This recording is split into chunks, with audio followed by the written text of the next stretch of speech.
is Charlene from Metal Underground, and I'm here today with Mike from Moonspell. So, how are you doing today? I'm doing good. How are you? I'm doing okay. Okay, so you've been touring now with Rotting Christ for almost a month. How's it been so far? Oh, it's been great. Since the first day, it's amazing to be able to start tours with bands that you have a certain connection and that you know for a long time. We toured with Rotting Christ the first time in '96 with Samael, and we did over 50 shows also on that tour. So we have a lot of good memories that have been with us throughout all these years. Yeah. And now we're making new memories for the next 20 years. Yeah, hopefully. Okay, so before you turned into Moonspell, you were actually more with God, and you were more like a black metal band. So how come that you've changed so much over the years and that you've tried so many subgenres? Well, our first demo, Anno Satanae, we still have a very big black metal influence under the name Moonspell, and where we had the pseudonyms, and we also used corpse paint. But then with Wolfheart, things changed a little bit. We still had this big underground influence, but we tried to experiment a lot more with melodies and keyboards, classical instruments, female vocals. This all has to do with the genre of the 90s, bands like Paradise Lost, My Dying Bride, Anathema, Samael, Tiamat was a huge influence on us. Also Typo Negative, of course. And coming from Portugal, it was always hard because there were no metal bands that had done what we'd done before us. So it's not like we had an example, to follow. Like in Germany, you had the big thrash scene with bands like Creator, Sodom, Destruction. The English have everything from the Beatles to Cradle of Filth. They have all these different influences. So having so much music and having a different outlook in the world, coming from South of Europe, coming from Portugal, and all the influences that we have from Africa, from Brazil, from India, from Macau, China, used to belong also to Portugal. So there's a lot that we can put our interests in. And so it always made it hard to just stay stuck to black metal. And especially with our early years, we were so young and things was happening so quick. By the second album, we had Irreligious, which is considered to be a gothic album, a goth metal album, which is also a new genre that we helped create. And today you see many bands, doing that, especially coming from Finland, where it's a country that we love. We have an amazing audience. We connect so well, and there's a reason for that. We're both extremes. They're in the extreme north, and we're the extreme south. So we're always trying to find, I think, our place in the world, and maybe that's one of the reasons that it's hard for us to stay always the same. Yeah. And why do you think you like metal and not, for example, pop music? Like, what does it mean to you? Well, pop really is pop music. It's what becomes popular, I guess. And these days you see, like Metallica, they're huge. You could actually call Metallica a pop band if you wanted these days. But I mean, like techno music, I guess you're probably more into metal than any other genre. Well, growing up as a kid, I was born in the United States from Portuguese immigrants. Near Portuguese communities, so hard rock was a big influence on me, especially Van Halen, Motley Crue, the whole '80s glam metal. I was very young, so it was normal that I'd be attracted to that. But even before that, stuff like Michael Jackson had this amazing quality, and still today, when you see like the new bands, hip hop bands, be it electronic bands, we all had something in common. We all had real musicians record the albums and play live. It doesn't really matter what it is, if it's rap, if it's hip hop, electronic. But to have real musicians, that's what really, that's the love of music I have. It's okay having programming. Moonspell also uses it. We have a lot of, we have samples. We started using that in the '90s because we wanted to create what was on the album, with a lot of spoken words. Also with the female vocals, we couldn't always afford to have a real female vocalist on tour with us, so we'd sample it. So this is something that's become a tool for bands. Sometimes some bands some people may just abuse it. And when it becomes all electronic, for me, it loses the humanity. You don't feel the passion or the mistakes sometimes are important. Yeah, that's true. Like everything's digital today anyway. it's so easy to make everything perfect these days, and that's the real huge, separation from I think our generation and what's going on now. Not that it didn't happen in the past with other generations, but the technology was so quick in these last decades that it's a really huge leap, like for the young musicians that are coming today, and especially us coming from Portugal, that we were already coming from a dictatorship in '74. So we didn't have access to music like a lot of places in the world. And I think that's what made us, want to have the band and succeed, and try to show that we could put Portuguese metal, Portuguese music on the map, and not just be fado. Because fado is, of course, I love. Well, I don't say I love. It's just something that's part of you. Being Portuguese, you have to like fado. If not, you'll take your passport away. Okay. But because it's our original music, and it's very hard to explain to certain people, because it's something that you have to feel. Yeah. And most people, tourists, they go to Portugal and have the opportunity to go to a restaurant that you can eat and listen to fado at the same time. It's very, it's a special moment, I think, that people never forget. And I think that's what Moonspell does. In the metal genre, we try to keep that kind of nostalgia and that kind of, we say saudade in Portuguese, which means you're missing, but it's not like missing a person, it's like you're missing like maybe a moment or a time or something that speaks to your heart. And that's what saudade means for us. Okay. I'm sure you know this debate about whether metal causes depression, like, oh, you're listening to metal all the time and don't you get depressed, something like that. Or that you can deal with depression through listening to metal. Yeah. What do you think about that? Yeah, I think about that, and I've read many studies recently. They've done a lot of studies on people that listen to metal. There's even a documentary. I don't remember his name now, but he did a documentary on Iron Maiden. He has like 10 episodes about the metal. Dunn? Maybe he's from Canada. Metal Evolution. Yeah. So we're a big fan of Metal Evolution. Yes. Because it's really well done. It really explains, and being true fans like us, it's like being part of that history, which is so special. Yeah. And what was I going to say after that? I forgot. If you agree that. And with these studies, actually he did the study where they measured his brain waves, and when they played bands like Slayer, they could see that he would become calm, and with other musics, not so much. So if you can prove that scientifically, but of course for us you don't have to show us, because I have 1,000 millions of friends that are metalheads. Or people that are into Gothic music. It doesn't really matter. When you're part of something, I think that's the best therapy. Yes. And having music part of your life, I think is so special. Some people don't really acknowledge the music anymore. They have no connection. Yeah. And that's so bizarre for me. Because everything growing up for me was or sports or music. Mm-hmm. Those are the two things that I was most... And I managed to bring both together, being a drummer and being on tour and playing with Moonspell for so long, creating so many albums. I think that's what's given me a goal in my life.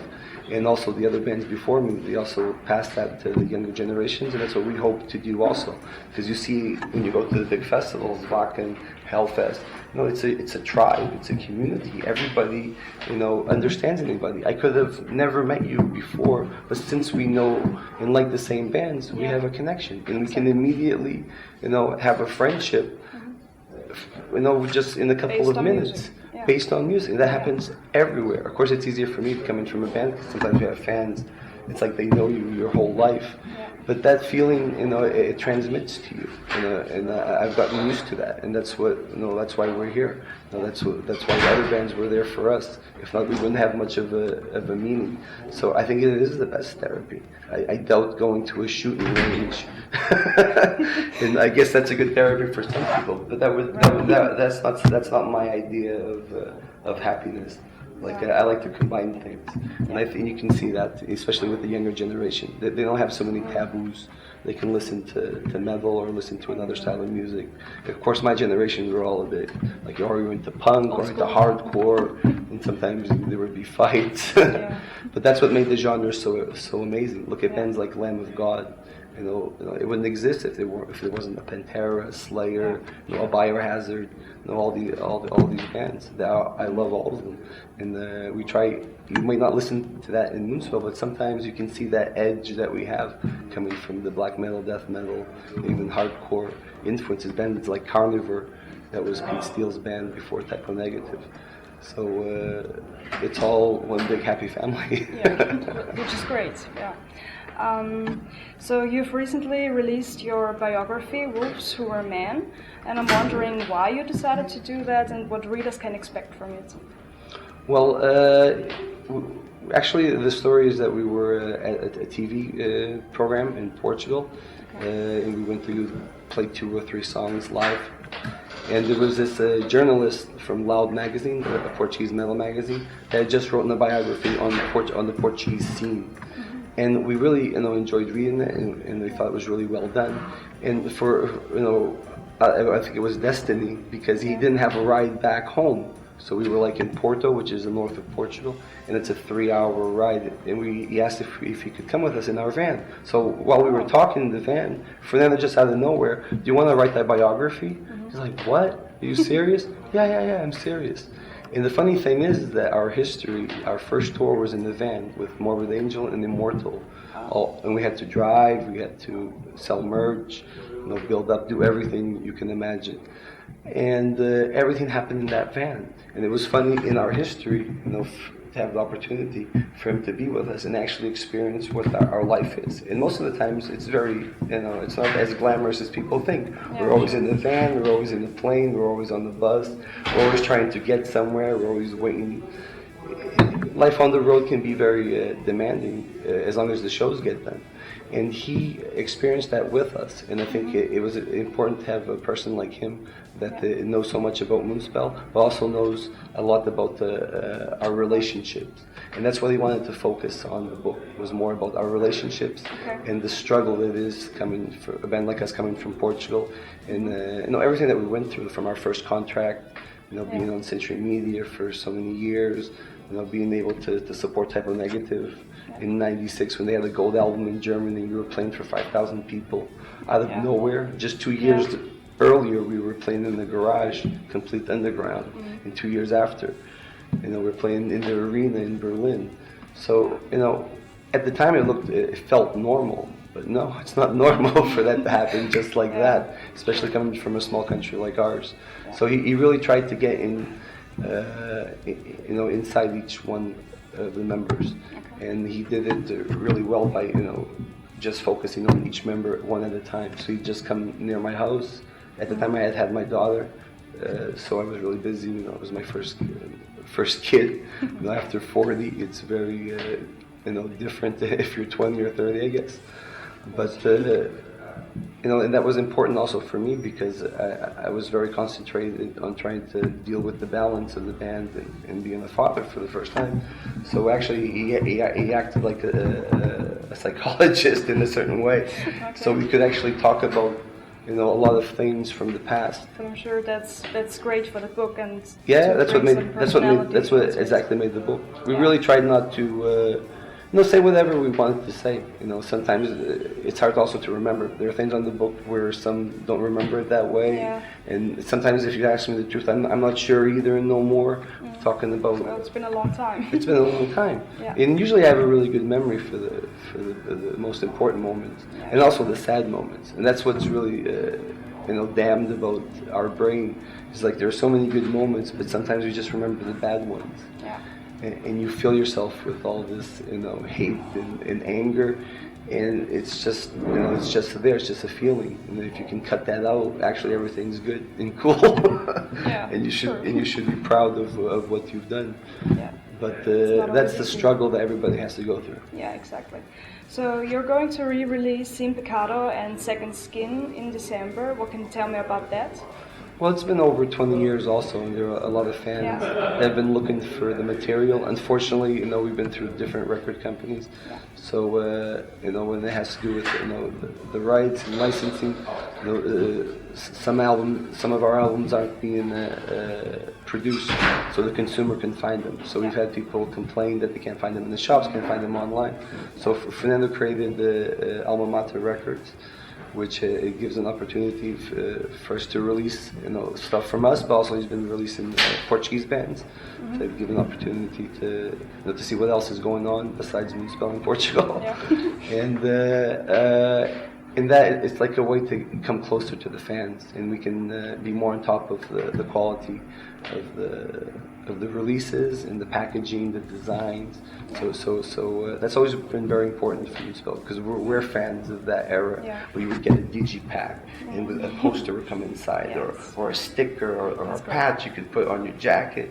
So we really want to keep that spirit alive. So with so many albums, I think we have 13, 14 albums. We've been through maybe 4 or 5 record labels, I don't know. The Poster, Century Media, Napalm, SPV, and now we're on Napalm. And we're very happy so far with Napalm. Yeah, it's good to hear. So. I'm not sure, the 1755 album, did you all write lyrics on it, or was it more Fernando? Fernando. Okay. Well, because I was thinking if he ever considered just writing the lyrics in English, not in Portuguese, but... Well, that was the intention of that album, because all our albums are in English. Besides a few songs that have choruses sometimes in Portuguese, certain mentions from famous poets of ours, like on Opium and also Full Moon Madness. And that's become something. Alma Mater, of course, is one of the biggest. And it's amazing how fans, even not knowing the language, they sing those parts. It's very, it's exotic and it's attractive. But we had never done a whole Portuguese album, and the only reason that happened is because it was a huge event in Portugal with the earthquake and the tsunami, and it changed the way of thinking in Portugal and the views also in Europe, because we were still very obtained by the church, still very controlled. We were one of the last countries